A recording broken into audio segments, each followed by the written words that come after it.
नमस्कार मित्रांनो, उल्हासनगरमध्ये 3 वर्ष चिमुकलीचा जळलेला अर्धवट मृतदेह सापडला गेला आणि उल्हासनगरचे लोक खूप पेटलेत। नक्की काय झालं होतं तर मी तुम्हाला सविस्तरपणे सांगतो। उल्हासनगरमध्ये 3 वर्ष चिमुकली ही बेपत्ता होती।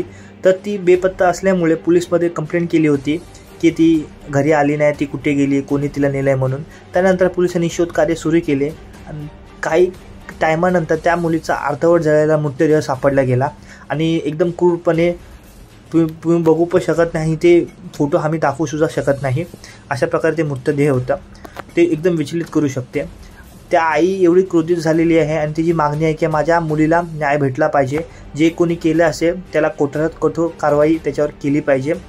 तर मित्रांनो, जे कोणी हे कृत्य केलं असेल तो तर माणूस नसेल, तो राक्षस असेल, कारण की 3 वर्षाची चिमुकल्याचे असे कोण हाल करणार।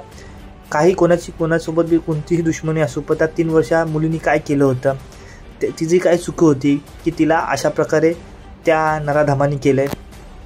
तर मित्रांनो, जे कोणी हे केलं असेल तर मी एकच बोलेल, त्याला जनतेचा स्वाधीन करा, त्या मुलीला न्याय हमी मिळवून देऊ।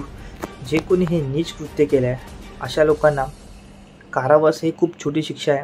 अशा लोकांना लटकवलं पाहिजे डायरेक्टली, नाहीतर अशा लोकांचा एन्काउंटर केला पाहिजे, कारण की तो मनुष्य नाही, तो राक्षस आहे आणि त्याला जगण्याचा सुद्धा हक्क नाही आहे। कारण की त्याची मानसिकता तुम्ही समजू शकता की त्याने 3 वर्षाच्या चिमुकलीला जाळलंय, म्हणजे ती मानसिकता काय असू शकते, ही राक्षसी वृत्ती आहे। तर अशा राक्षस लोकांना आपल्या पृथ्वी तळावर जगण्याचा काही हक्क नाही आहे।